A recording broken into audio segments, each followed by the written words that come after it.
Hello everyone, welcome to today's video. In this video we have a question which says 20 divided by 1 over 2 times 2. By following the PEMDAS rule, we can clearly see that we have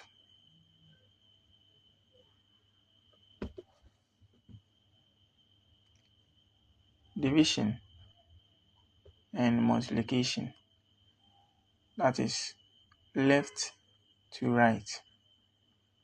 So it's the same as using BODMAS.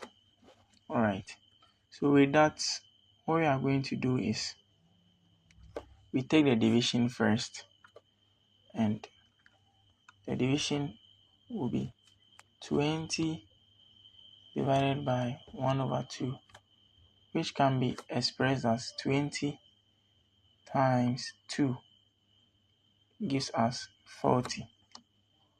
Now we have 40 times this 2, which gives us our final answer to be 80. Thanks for watching, and don't forget to subscribe and like. See you next time. Bye bye.